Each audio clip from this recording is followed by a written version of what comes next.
that I've seen. So it's really ingenious. Amazing. Mm-hmm. In terms of scoring for film and sync licenses and stuff like that, Mm-hmm. some of the stuff you're doing, like, are you how much of like an orchestrator are you in almost like a classical sense? Like, are you also doing that kind of stuff? Like, I heard you had some cello works on your website. Mm-hmm. Are you like deep in the classical composition world as well? Gosh, I wish. I mean, I'm a Luddite. I really like I couldn't tell you what chords I'm playing half the time. Okay. So Fair enough. it's like I know shapes with my hands, and it's the same thing with guitar. I'm like, I know all the shapes and I kind of know where to put them. I have a really hard time remembering what they're all called. But I can look at a piano and be like, I know what notes they are in the piano. I can read music very, very slowly. But in terms of like orchestration and arrangement, I try to listen, I really try to listen. And especially with picture, it's different. With picture, I try to feel. It really depends on the character or the scene or the picture. Like I would know from the director who is supposed to be feeling what, hopefully. So that will kind of dictate whether I'm doing like a solo instrument or very lush layered things, and but orchestration wise, no, I'm definitely not like in Sibelius or anything like that. Like if somebody was like, Right. deliver a score in Sibelius, I would probably like run down the block crying because I would, I'd have to hire other people. I'm notorious for humming at people. Like when I work with like session musicians, I can put scores together, which I had to do for one of those cello pieces. I had to write it all out because I had a whole session full of string players, and that was like terrifying to me, but it was a wonderful learning experience. With the BMI film scoring, it was like a workshop that I did. But yeah, it's very hard for me to work on paper that way. I want to get better at that, but when I work with musicians that are used to probably working on paper, I'm probably like a bit of a nightmare because I just hum things at them. I'm like, and then it goes, and they're like, yeah, great, but we get there, and I can do loosely based scores, like, and I know some of the terms, so I can tell them like bowing things that I want to try. So I know what bowing techniques they're doing. I'm not great at writing it out. That you can't do everything, like you said. Yeah. I mean, I Yeah. wish I had that background, but I did not grow up playing an instrument. So Do you do mixes at all? Because I saw most of the credits you were working with extraneous mixers. Mhm. Is that something that you're interested in, or is it something that you like to delegate? Like, what is that? What's the thought process there? When it's my own stuff, I mix my own stuff, unless there are live instruments. So like with Explosives for Her Majesty, that's more like me producing a band, even though it's mine. But when it's my solo stuff, it's mostly me and in the box, unless I have a featured instrument like a guitar or cello or something. So I'll usually mix. And then I would love to be able to afford to get those mastered. I'm like bending my own rules, but budget is what it is. It's like sometimes we care about other people more than we care about ourselves, right? Yeah, yeah. I'm like, if I build it, they will come. And it's crazy though with film and TV music because I'm not going to say it doesn't matter if it's mastered, but a lot of the music that I create, that's my solo stuff, just goes straight into, first sync or whatever. And that's going to get mastered at the end point with the film. So it's almost kind of like, that's almost its own beast. But when I'm producing a band, I'm the producer or the recording engineer, and I'm not their mixer. And so I don't try to eat all the pie. I don't think it serves anybody in the project any good, because a lot of people will ask me that, like, oh, so you're going to mix it too? And I'm like, no, nope. Mm-mm. If I've been with you this long doing all these things, I'm ready to, but again, I think it elevates the project because it's going to get mixed by somebody with fresh ears that is specialized at mixing. And I'm not specialized at mixing. I'm specialized at production, pre-production, recording engineering, and composing. And I wish I could, be better at mixing for myself. But I just don't think I have the right temperament for mixing. And I find it really like when I'm mixing my own stuff that's in the box, it almost kind of mixes itself. So it's not that bad. But man, I remember, going to college and stuff and having projects to mix. And I'm too high strung. Like it really, it frazzles me. So I think it's a job for somebody else. I'm not saying no to the work, but I just know that I'm better with production and composition than I am with mixing. So. It's hard for people. It's hard for people to know what they really are best at, and it's good that you know. And I think I guess I'm not even sure yet what that thing is that I'm best at is. But I know that if I do too much mixing, then I lose a little bit of that like creative juice I get from producing. And if I do too much producing, then it's just too much of and I don't do any mixing, then it's like too much like of the creative work, and that kind of can be overbearing because like I already have a family. Like it's sometimes a little bit too much of like what's the it's an emotional labor, right? To be a producer, it is, and so I can't have like.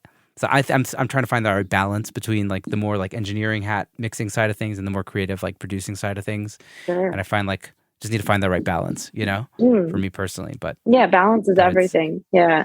But I mean, and I don't mind mixing my own stuff. I think I do okay for what it is, and I think it's important to have that skill set.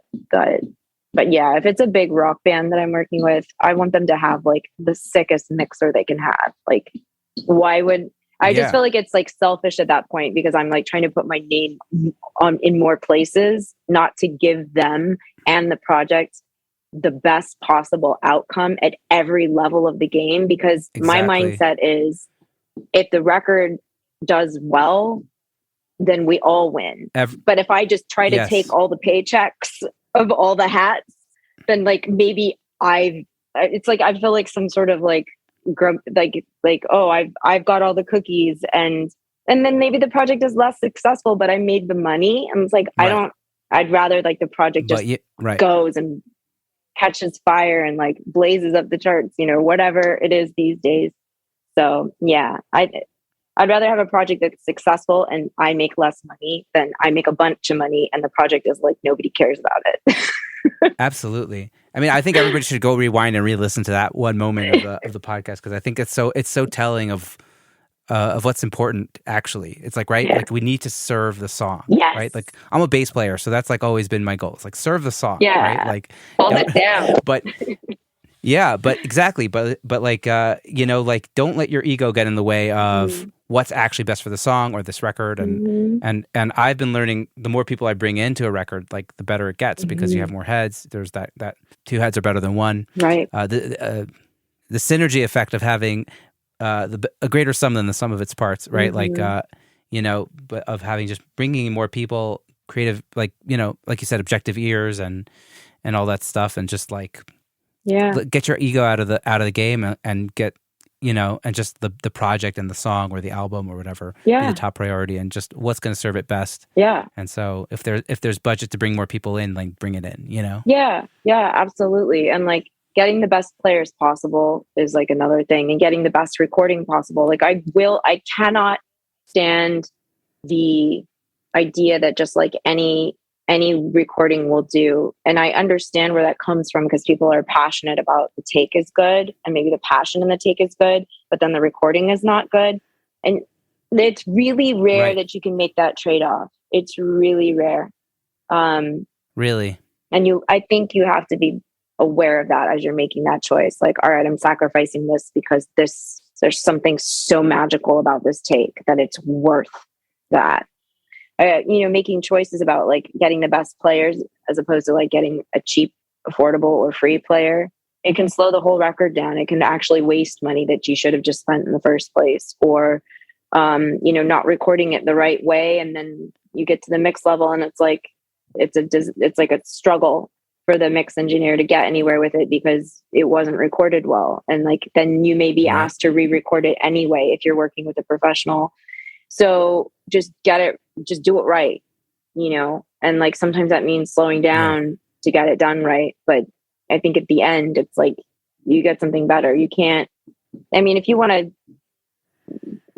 I get it. There's reasons why people make those choices, but make them carefully, I guess, is what, because you want the best product at the end as you can. So that was maybe what I was rambling. I was just no, it's good. I was going to say is that like, I just talked about this recently on the podcast of like, because people are so inspired and just record wherever, however, like that's why we're using all these plugins like Soothe and all these deharshifying stuff and just trying to like really fix the issues of crappy recordings that are happening.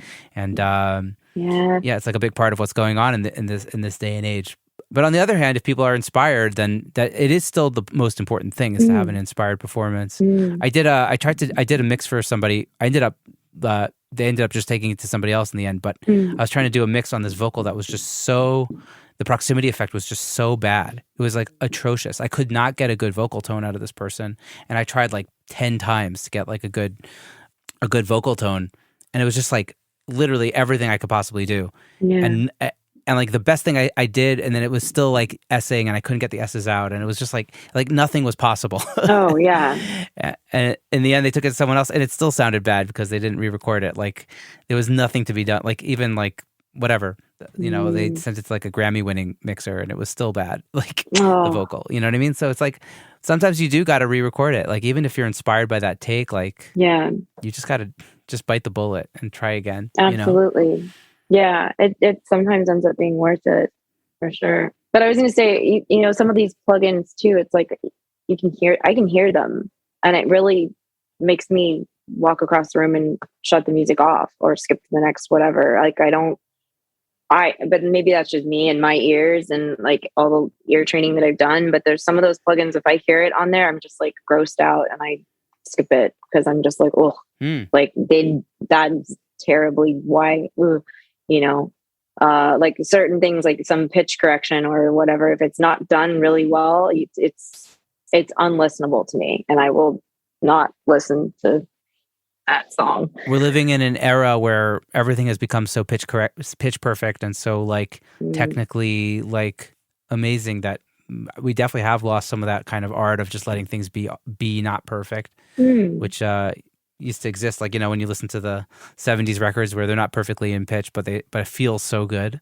You know what I mean? Yeah, that's if I could go back to that Victor Wooten interview for half a second, he's saying like, there's like, when you pitch corrects up everything perfectly, you're missing out on a lot of notes, right? You're missing out on a lot of music because you've shrunk that kind of pie. Yeah. So I was talking to this guy, Anthony J. Resta out of California, who's worked with like Duran Duran, and he was saying it's like, maybe we're at a point where we're sick of the perfection, you know what I mean? And like maybe it's time that we get back to the 90s grunge era of like trying to get things a bit more raw and rough around the edges. And I think with the kind of history we've been living through the last couple of years and, what's going on still today in like Ukraine and stuff, like maybe the world is going to be, doing some sort of switch. Yeah, I always do wonder that about different periods in music. Like I sometimes feel like for a minute, I think I can hear where things might go. And then, in the last few years, they haven't. But I'm hopeful that we have a return to some of that stuff because maybe some of the sounds were rougher, but the writing and the performing were incredible. I mean, and I'm just, of course, I'm going to say that because that's the time period that I cut my teeth in and fell in love with music. Right. But right. I don't know the singers that we had from that era, just like, wow. And I'm not saying there's not good singers now, and there's many yet to come. Gen Z is about to blow our minds. We don't even know it. We don't even know it. I know. Well, I think now would be a perfect time to transition into the Saw segment and kind of listen to some music you've worked on. Okay. So kind of hear it. So you sent me a track called Eclipse by Mary and the Ram. So let's have a listen to that for about 90 seconds and we'll talk about it. Sound cool? Sure.